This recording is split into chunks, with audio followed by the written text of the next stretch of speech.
You are listening to the Disney Dream Girls, an unofficial Disney Theme Parks podcast, and this is show 458 for the 11th of June 2023. Where dreams begin. Hello and welcome to this week's Disney Dream Girls. My name is Michelle Young, and together with my jolly good chum Jane Phipps, we are your guides to the place where dreams begin. Hello there, Jane. Hello there, Michelle. I would ask how your week's been, but I'm not going to because I know it's not been good. Thank you very much. Not only is my car old, I have realised my body is old, and that's going in to have various things dealt with. And my car has died and gone to the great scrapyard in the sky, which I did shed tears because I've made many a memory on journeys in that car, going to Disneyland Paris and driving over to see Dad and bits and pieces, driving down to see yourself and having adventures in Derby. But new adventures, thinking ahead, and I am trying not to be miserable because the sun is shining. It's getting closer to those summer holidays. Yeah, countdown on. Absolutely. And today we are going to be talking a little bit more about travel. Surprise, surprise, on a Disney podcast. Funny that. And we have with us a wonderful friend who has been on the show before, Christine Sir, who is a fantastic Disney, but also other travel as well, agent. And she's going to come on and speak with us a little bit, predominantly about Disney cruises. So hello and welcome back. Hello, thanks for having me. Before we start, Christine, I know you have just had some mega travel recently. Can you just share a little bit of a snippet or two about what you've been up to recent? Well, most recently I did a VIP guide day at Walt Disney World. How did that come to happen? Because that is everybody's dream of having a plaid tour them round the park.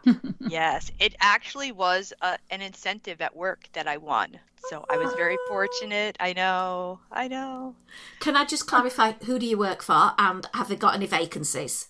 So I'm affiliated with MEI and Mouse Fan Travel, and we had a little sales incentive, and there was a few winners, and I was a lucky one. Because normally this is several $100s an hour. Yes, it is quite. It can be anywhere from $400 to $900 an hour, 7-hour minimum, depending on what time of year you go, is how they determine the hourly rate. So that only says to me that not only are you incredibly knowledgeable about the places you book travel for people, but you are very successful at what you do. I've been very fortunate. I actually, almost a year now, I retired from teaching to do this full time. Well done you. We will link up Christine's contact details if you do have any travel requirements, whether you are in the UK or whether you are overseas. She will accept bookings and inquiries from anyone. Yeah, absolutely. So tell us more about this plaid tour. I am so interested. Oh, it was so much fun. I mean, you can do whatever you want, basically. And we you can have up to 10 people. So my husband came, my sister, and my friend.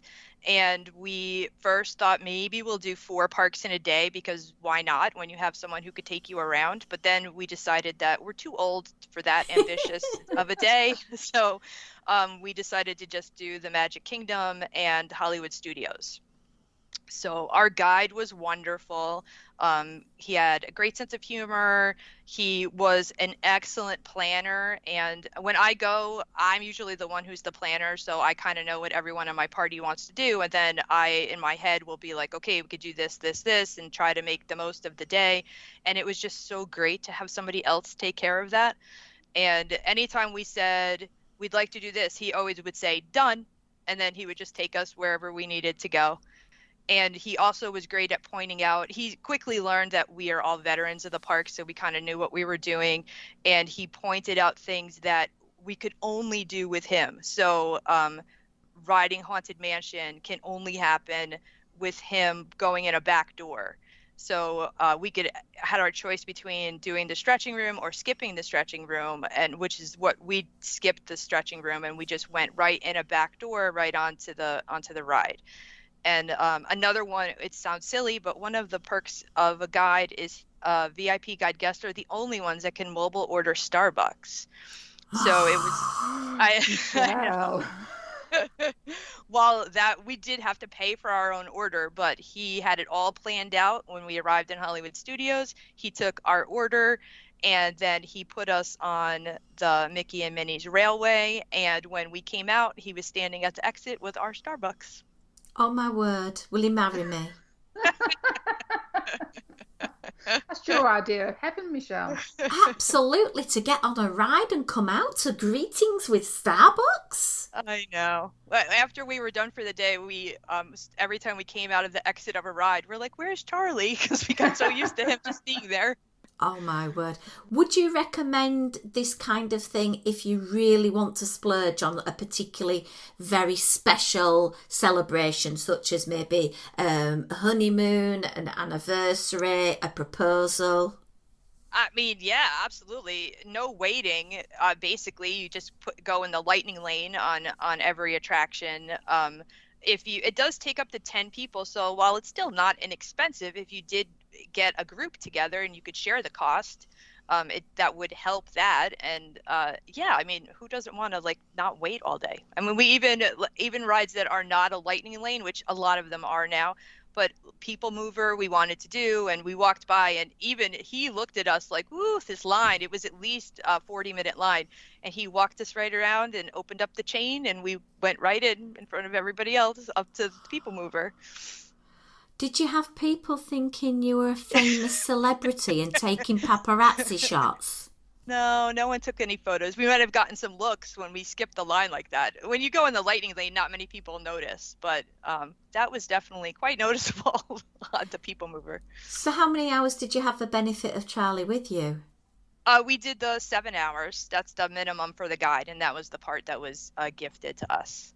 Wow. Yeah. So exciting to be able to do that. Oh, wonderful. Sorry, we sort of digressed. So you've done that recently, which must have been such an amazing experience. And any other travel you've done over the last few months? Well, we're going to talk about cruises. It's not Disney, but Virgin Voyages is my most recent trip. Yeah. I've heard the Scarlet Lady is a bit of a different experience. It's different. I mean, Disney Cruise Line will always be my number one choice, but Virgin Voyages jumped up to number 2 quite quickly. Yeah, I mean, it's adult only, so for me that works for my husband and I. It has changed a little bit, so I was able to go on Virgin Voyages last February when things were still coming back from COVID.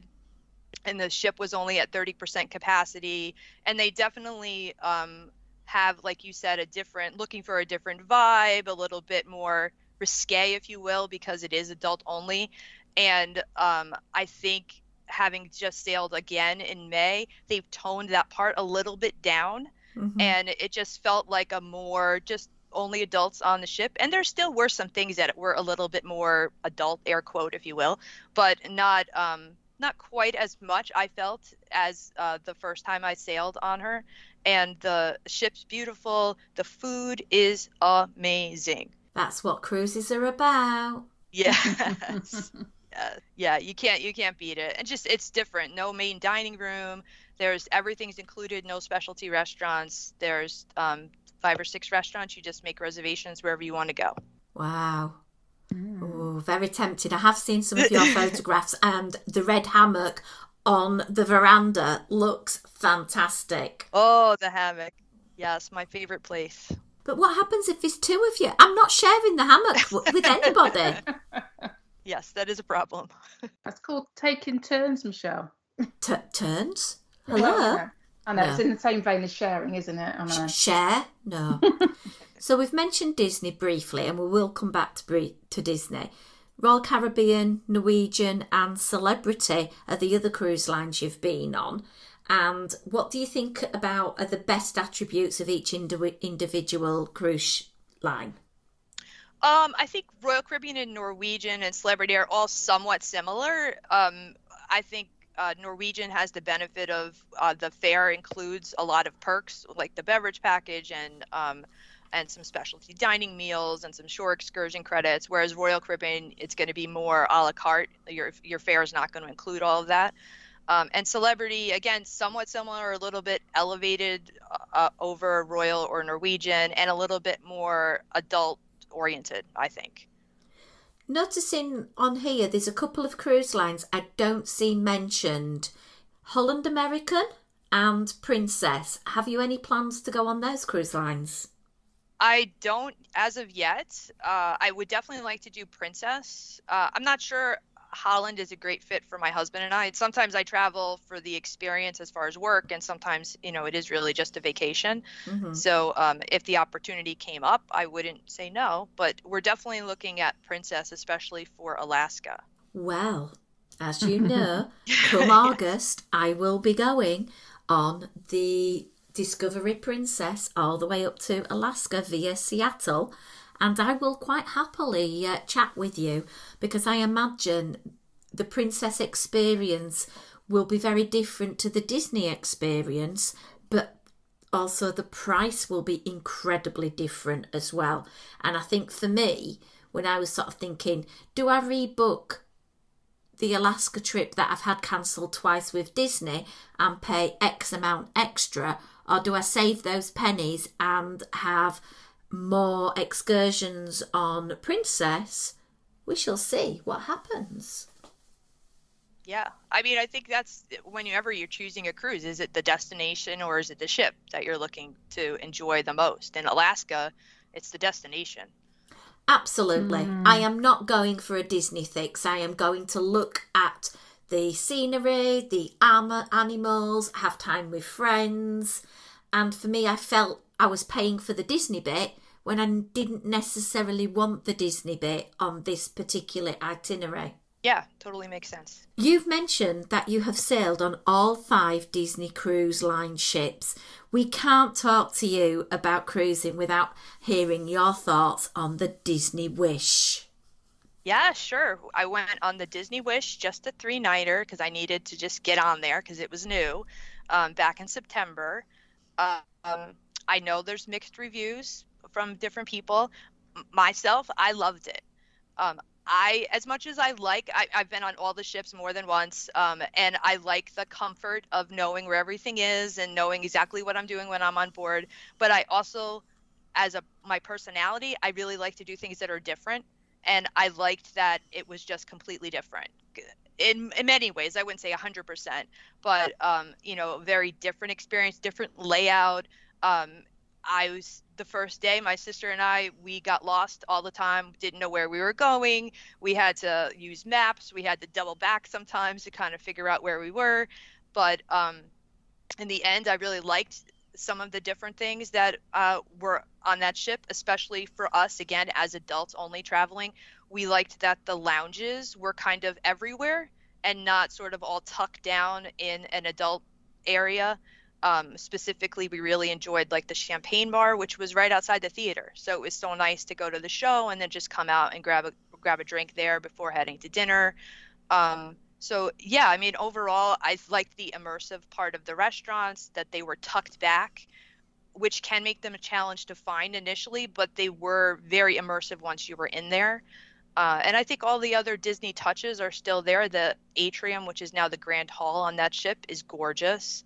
Definitely, I mean, if you want to ask a minus for me, I would say that the track on deck 4, not going all the way around, because that is a big thing, even for myself, to go for a walk, is, I'll say it, I don't understand why that is like that. It doesn't really make sense to me, especially since it seems that a lot of guests take advantage of that on the other ships.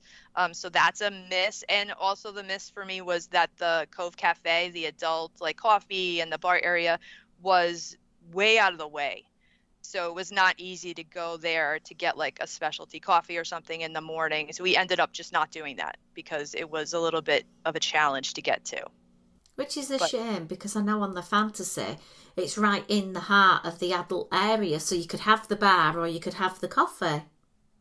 Yeah, I'm not sure why it was so tucked away. Even the adult area itself is a little bit challenging to get to as opposed to the other on the other ships. And there were some other coffee bar type areas around, but even in at first in the like the buffet area, we saw that there was a coffee bar there. So we're like, "Oh, perfect. We don't have to go all the way to Cove Cafe. We can just get it here." But it was very limited as to what they offered there. It wasn't the same. Oh dear. Yeah, well, obviously, I'm kind of completely newbie at this because never having cruised at all.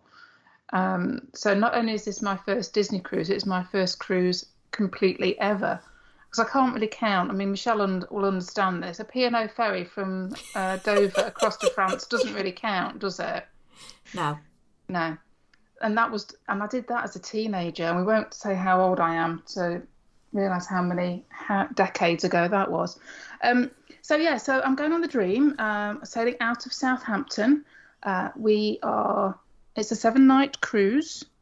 We have a couple of days at sea, and then we have stops at Zeebrugge in Belgium. We have a stop at Copenhagen in Denmark, and then we have Oslo and Stavanger. I always get it pronounced wrong, in Norway. So yeah, that's where I'm going. Never having done a cruise before, I have literally no idea what to expect.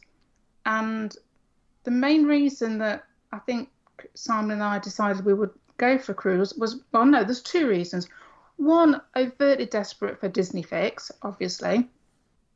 And then Michelle keeps wafting on about how good these cruises are and how amazing the service is. So, Michelle, if this ain't good, Eek. yeah, eek. But coupled with that, to be fair, you had said, Michelle, about how amazing the service is on the Disney ship. And Simon had a work colleague who'd done a cruise around the same sort of area, but with a different company. I don't know which company it was. And it was his first cruise, and he's now subsequently gone and cruised again. So I think it was a combination of all those factors, and we thought, okay, then let's give it a go. So the thing is, Christine, it's like I do not know what to expect at all. I know I've got to do an online check-in.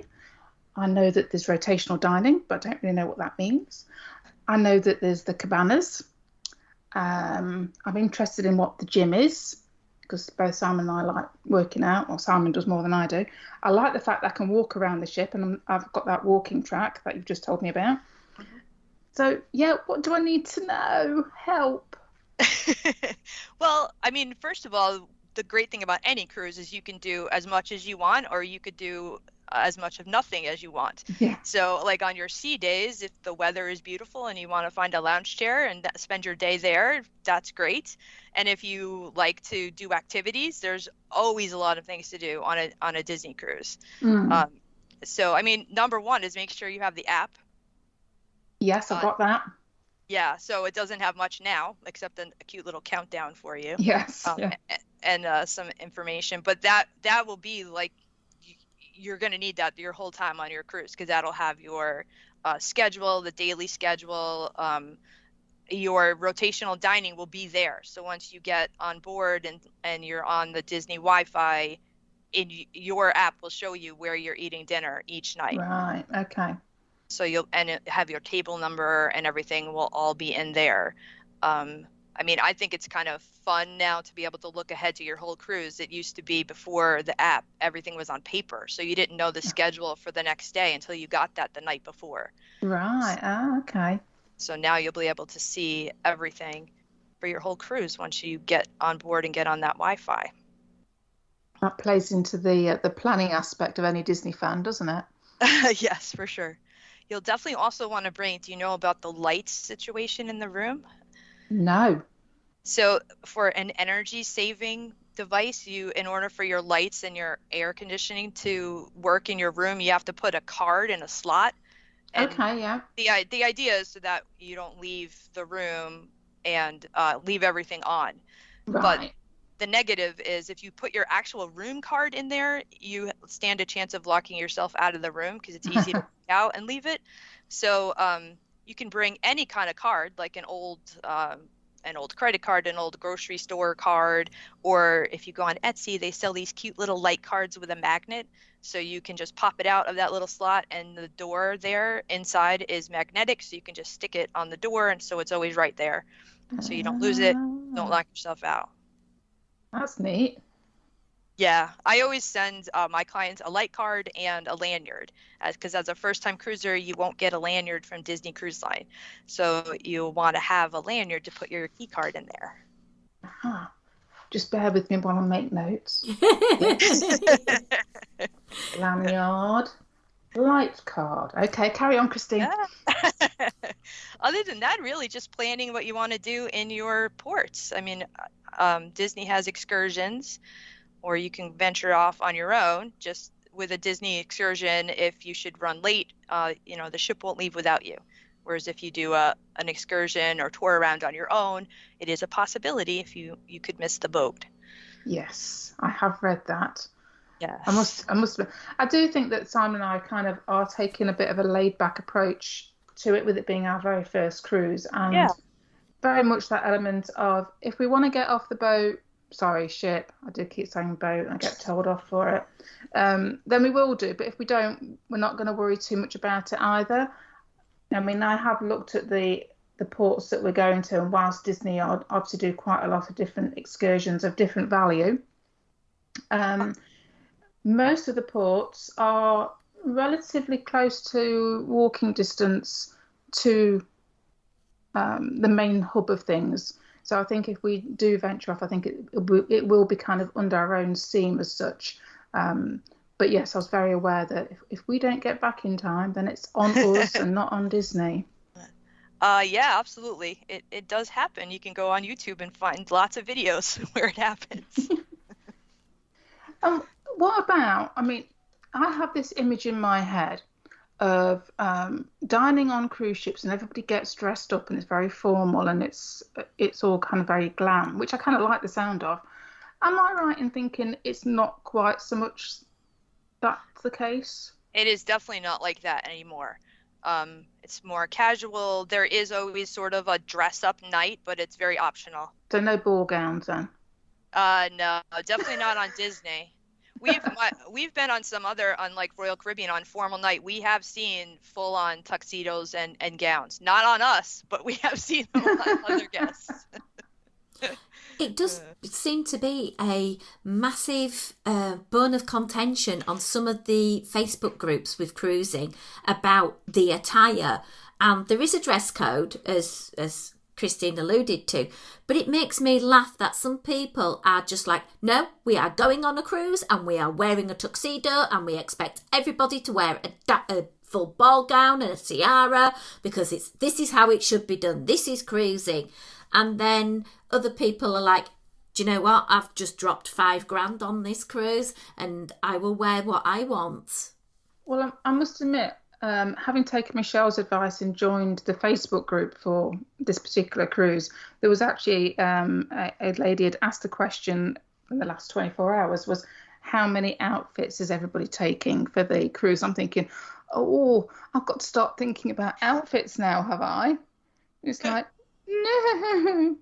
I mean, it's really just a mix of what people, I think, somewhat old school thought of dressing up and dressing up more formally for those like dress up nights. Some people do it and some people don't.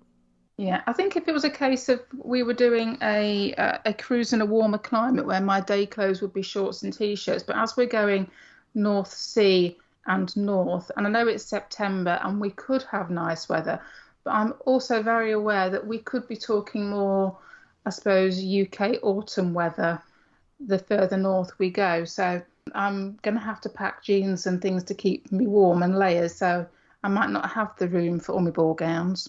I didn't realise you had any. Oi, thank you very much. Don't let that secret out. I have an odd frock or two.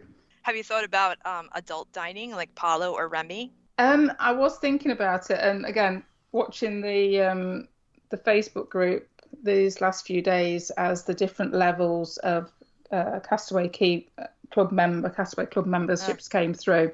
And obviously with it being my first time, and people going, is there anything left? And is there anything left? And I go, no. So I think this is part of, I think the fact that Simon and I have already decided we're going to be very chilled out about this, I think that way we're not going to get disappointed. I'd even seen one lady had put up about private dining to try and get in groups of people. I think she got enough interest to generate 2 lots of private dining, just to be able to get that adult dining option, because the standard ones had just gone out. But I had thought about a brunch, but I'm not holding my breath at all. I think it's a good idea to go just in your exact frame of mind. It's your first cruise, get to experience what you can, and don't worry about the rest of it. Yeah, I think it'll be a case of what happens, and if we're lucky enough to get some unexpected treats, I think then we'll kind of revel in that and be happy in that. But yeah, I think for me it's just going to be getting to grips with where everything is, because I can't vision in my head, perhaps you girls can help me with this, just how big the ship is, because to me it's like it's a boat. I know, Michelle, it's not a boat. I know, but it's this idea of I think I might be overwhelmed, but with the size of it, if that makes sense. I mean, it is pretty big. I mean, we always look at it and we're like, I'm not sure we understand how this floats, but it all works. So I think it might seem a little bit overwhelming at first, but you quickly will figure out where everything is and be able to get around pretty easily. Yeah. I'd think of your particular room as well as it is a very compact, economically arranged room, and you're not going to have the room that you'd have, say, if you were staying at Pop Century. You've got to think smaller. Yeah. You know, you've got bedside tables and little places to put things, and you've got your bed, and then you've got your built-in wardrobe, you've got your toilet, and then in another room you've got the bath and the sink. And if you're lucky, if you've got one with a sofa bed, you've got that area and the desk, and you might have a veranda or a window or something, but it's not going to be a massive space. But there's just the two of you, and there's ample room for you to be able to crash in the room and have room service, or just go out and explore and find somewhere else on the ship where you can have a little bit of peace and quiet, because there's so many different decks and different areas where you can escape from the crowds. And the plus point is you're going in September. Not many little people are going to be about. Well, you'd think that, wouldn't you, Michelle? We would hope for you. We would hope, but I have already seen talk of little ones of varying ages being on the cruise. So, you know, we shall see, but I would expect it to be not over. Yeah, I would expect it to be more groups of adults than it being little children. I would have thought at this particular time of year. Going back to mentioning room service, I think that's going to be a weird one to get my head around, because for me, it's like I would never think of using room service in a standard hotel, because it always feels a bit extravagant, and that's not what I would do. So I think the fact that I'm already thinking I like my coffee in the morning, so that's going to have to be room service, isn't it? You can do it. Yes, I mean, that is available. They even have the little card that you put out at night, and then select a time, and they'll come and deliver it. Yeah, see, these are the options that I'm not fully aware of. It's going to be an adventure for me anyway, isn't it? Just think of it this way, Jane. You can order to your room your pre-breakfast coffee with whatever you would like to go with it, whether you want, you know, I know you're going to try and keep within your keto eating palette, but there will be things on that menu that you can have for your little pre-breakfast, and then you can go upstairs and either go to a main dining room or to Cabanas, which is the buffet area, and you can overdose on your proteins and be very, very happy without judgment of anybody who sees your mountain of bacon. It's, you know, go with it. And then at lunch you've got, again, buffet or main dining room, and then evening it'll be the rotation that you are given on your Key to the World card, which you get at check-in, and that will specify the time and the restaurant you must eat at, and that'll either be early dining or late. Now, if you think, oh, tomorrow I don't really want to go in the main dining, just as a matter of courtesy, just that night, just say to the wait staff, I won't be dining in here tomorrow, because they do actually wait for you. The number of times our wait staff were waiting for us by the door to escort us to our table, it was like meeting family. Oh, yeah, I think this is what I'm kind of looking forward to most, because I've heard so much, and not just from yourself, Michelle. I know I make a joke of it, but I think everybody that I've seen on, whether it's on a YouTube or on another podcast, talking about Disney, and not necessarily Disney fans either, but I think the one thing that everybody always mentions is the service aspect of a Disney cruise. So yeah, that's probably one of the things that I'm probably most looking forward to. And you've got the lovely Disney shows on a night. Yeah, and I get Beauty and the Beast, don't I? I think, am I right? Yeah, which Beauty and the Beast is my favourite. So I'm well happy. And you've got the shops, and you've got the lounges and the bars where there's entertainment and quizzes and things going on, and you do as much or as little as you want. Am I right in thinking, ladies, as well, that there are like behind the scenes, but like informational tours about the ships? Have I read that somewhere? Is there those sorts of things? There usually is an art of the ship tour, which is not necessarily behind the scenes, but it sort of is a walk around the ship and shows you some details. I actually had never done it on any of the ships, but we did it on the Wish, and we were so glad that we did, because it really pointed out some things about the design of the ship and some of the artwork and some of the smaller things you might not have noticed.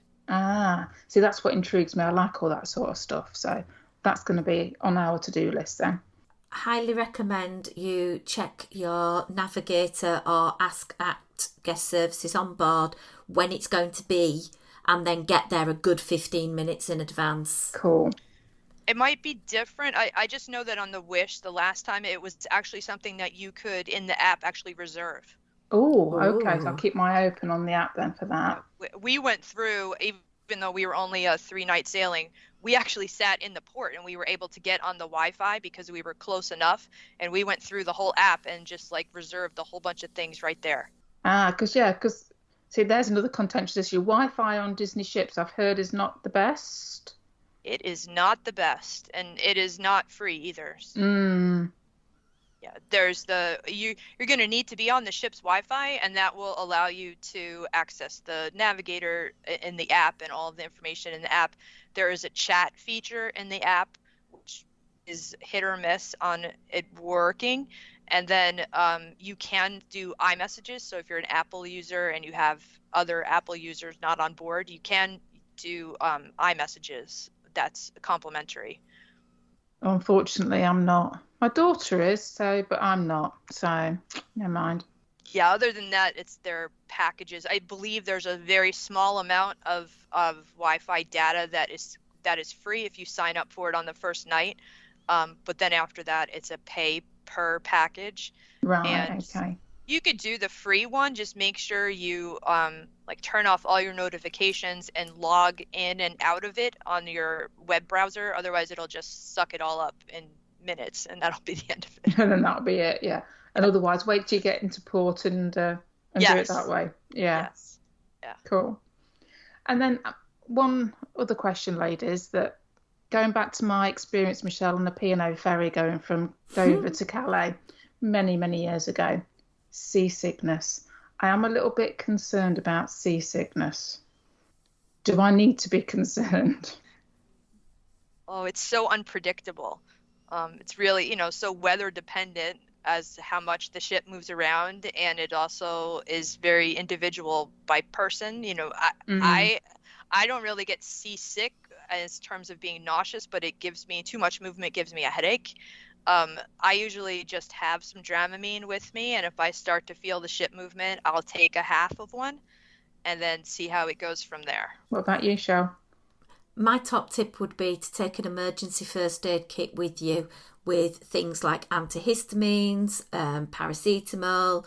I would take the travel sickness tablets, just a basic thing of anything that could go wrong, such as, anti-nausea meds, anti-pooping meds, anti-non-pooping meds, because on the ship they do sell these things, or you can go to the ship's doctor, but there's a price, Yeah. and it might not be a brand you are used to or familiar with. So always take some things with you. I do know I had on occasion in the past to use the Ship's Doctor on a different cruise line, and it was incredibly expensive. So I Right. don't recommend not being a little bit prepared. Yes. And another thing I was going to mention, away from the medication side, Christine, how involved have you been with regards to things such as fish extenders or pixie dusting or door Yes. decorating? Yes, so fish extenders, I've done a few in the past. They all are stem from like the Facebook group that you mentioned, Jane, being a part of.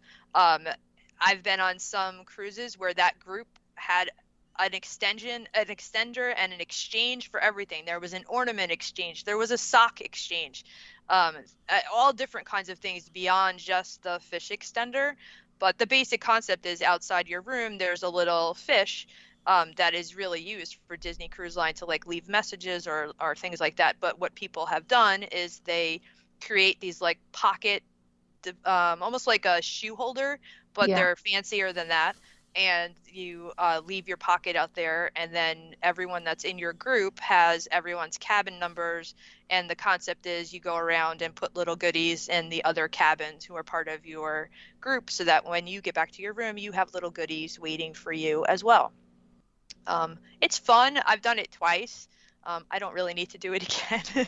But Yeah, I must admit, I've seen the list go up, but I haven't partaked of yet. yeah, it was when we did Alaska, that was kind of, we did like hot chocolate. Like it was kind of fun to do like little themey things that you could use on an Alaska cruise.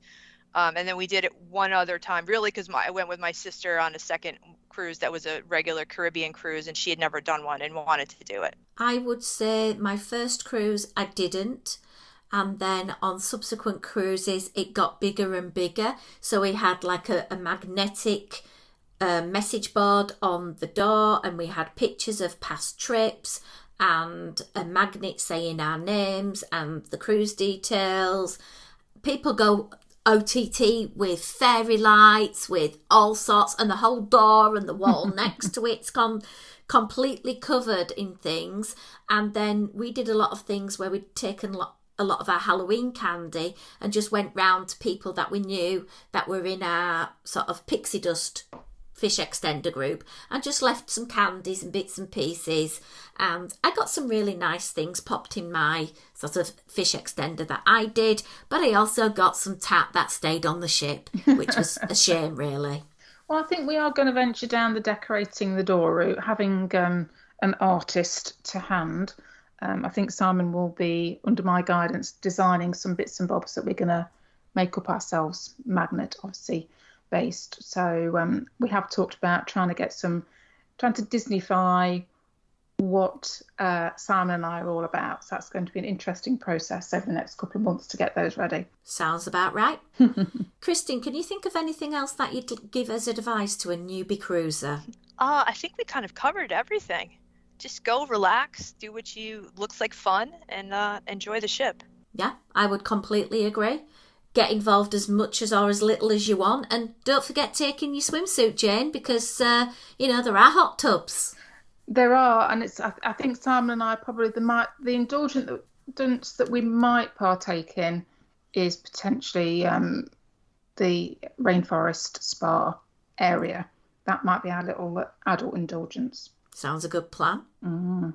Right, last thing but least thing.